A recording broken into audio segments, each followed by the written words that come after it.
आज हम constitution of India के फंडामेंटल राइट के सेकंड फंडामेंटल राइट यानी कि राइट टू फ्रीडम के पहले आर्टिकल 19 को डिस्कस करेंगे।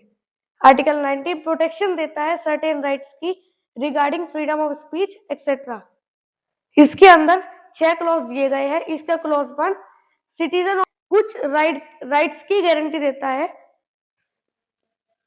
Sub clause A right to freedom of speech and expression, B right to assemble peaceably and without arms, C right to form association, D right to move freely in India, E right to reside and settle anywhere in India, F इसको हटा दिया गया था, omit कर दिया गया था, और G राइट टू प्रोफेशन। जो ये 6 क्लॉज है, इनके अंदर जो 6 क्लॉज है इन पर रीजनेबल रिस्ट्रिक्शन इंपोज की गई है ताकि इनका कोई मिसयूज ना कर सके, गलत इस्तेमाल ना कर सके। इन्हें रिस्ट्रिक्शंस को क्लॉज 2 to 6 के अंदर दिया गया है, जिनको हम पैरेलली डिस्कस करेंगे। Sub clause A right to freedom of speech and expression.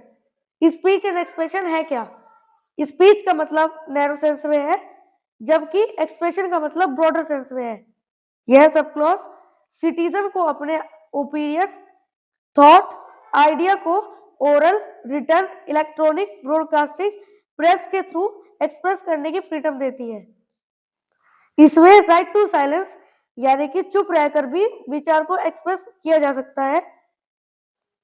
Right against phone tapping, recording यानी कि फोन को टैप करना, रिकॉर्ड करना बिना इन्फॉर्म किए, ये गलत है। इंटरनेट को एक्सेस करना, वीडियो पोस्ट करना, ये राइट भी दिया गया है। Freedom of speech and expression पर रीजनेबल रिस्ट्रिक्शन इंपोज करता है clause 2 on the ground on sovereignty and integrity of India, security, foreign state के रिलेशन पब्लिक ऑर्डर यानी कि general peace and safety, morality, contempt of court और किसी भी offence के लिए किसी पर्सन को उकसाना या इंकरेज करना फ्रीडम नहीं। सब क्लॉज बी सिटीजन को राइट देता है to assemble peaceably and without arms, जैसे कि पब्लिक मीटिंग की फ्रीडम, डेमोन्स्ट्रेशन की फ्रीडम, प्रोसेशन या जुलूस की फ्रीडम, बट यह स्ट्राइक की फ्रीडम नहीं प्रोवाइड करता है, यानी कि स्ट्राइक का राइट नहीं है। क्लॉज 3 सब क्लॉज बी पर रीजनेबल रिस्ट्रिक्शन इंपोज करता है on the ground on sovereignty and integrity of India, public order यानी general peace and safety, maintenance of the traffic in that area. अगर किसी भी तरह के रिस्क है तो असेंबली को रिस्ट्रेन किया जा सकता है, और अगर इन 5 ग्राउंड में से कोई भी ऑब्जेक्ट है तो असेंबली को अनलॉफुल किया जा सकता है। सब क्लॉज सी सिटीजन को राइट प्रोवाइड करता है to form associations, unions, cooperative societies, political parties, ये सब ये बना सकते हैं, कंपनीज बना सकते हैं, पार्टनरशिप फर्म्स बना सकते हैं, ट्रेड यूनियन बना सकते हैं, क्लब्स बना सकते हैं, ऑर्गेनाइजेशन बना सकते हैं, बट एसोसिएशन का जो ऑब्जेक्टिव है वो लॉफुल और पर्पसफुल होना चाहिए। सब क्लॉज सी पर रीजनेबल रिस्ट्रिक्शन इंपोज करता है clause 4 on the ground on sovereignty and integrity of India, public order, morality या नैतिकता, एसोसिएशन का स्ट्राइक, लॉकआउट डिक्लेयर, एसोसिएशन को रिकॉग्नाइज करने का गारंटीड राइट नहीं है। सब क्लॉज डी सिटीजन को राइट प्रोवाइड करता है to move freely within the territory of India, यह इनसाइड द कंट्री में मूवमेंट को कवर करता है, यह नेशनल फीलिंग और यूनिटी को प्रमोट करता है।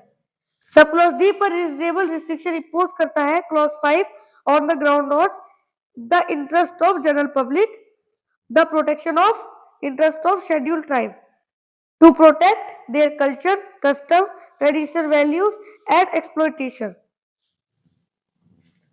सुप्रीम कोर्ट ने प्रोस्टिट्यूट और एड्स अफेक्टेड पर्सन के मूवमेंट को रिस्ट्रिक्ट किया है on the ground of public health.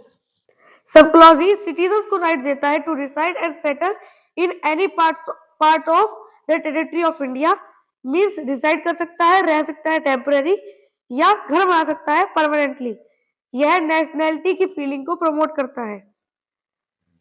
Sub clause ई पर भी क्लॉज 5 रीजनेबल रिस्ट्रिक्शन इम्पोज करता है in the interest of the general public, in the interest of scheduled tribe, जैसा कि पहले डिस्कस किया है। सुप्रीम कोर्ट ने सर्टेन एरियाज को बैन किया है, certain kind of person like prostitutes and habitual offenders.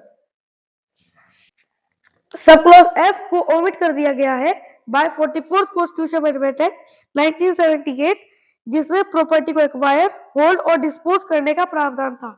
सब क्लॉज जी सिटीजन को राइट देता है to practice any profession, occupation, trade, business. This right covers all the means of earning livelihood, या आजीविका कि वो पर्सन खुद का कमाकर अपनी जीवन चला सकता है। सब क्लॉज जी पर क्लॉज 6 रीजनेबल रिस्ट्रिक्शन इम्पोज करता है in the interest of general public in 2 ways। Professional और technical qualification expertise is necessary for occupation, trade and business. Second, state किसी भी ट्रेड, बिजनेस, इंडस्ट्री को कंट्रोल कर सकता है। सब क्लॉज जी किसी भी ऐसे प्रोफेशन को राइट नहीं देता है जो कि इमोटर हो, यानी कि वुमेन और चिल्ड्रन की ट्रैफिकिंग इन्वॉल्व हो, या डेंजरस हो, यानी कि हार्मफुल ड्रग्स या एक्सप्लोजिव्स से रिलेटेड हो। इन नक्शल आर्टिकल 19(6) फ्रीडम की गारंटी प्रोवाइड करता है टू सिटीजन्स, जैसे कि बोलने का अधिकार, एसोसिएशन बनाने का अधिकार, असेंबली का अधिकार, भारत में कहीं भी घूमने का अधिकार, भारत में कहीं भी रहने का अधिकार और आजीविका का अधिकार। इन 6 फ्रीडम पर कुछ रीजनेबल रिस्ट्रिक्शन इम्पोज की गई है क्लॉज 2 to 6 के द्वारा। धन्यवाद।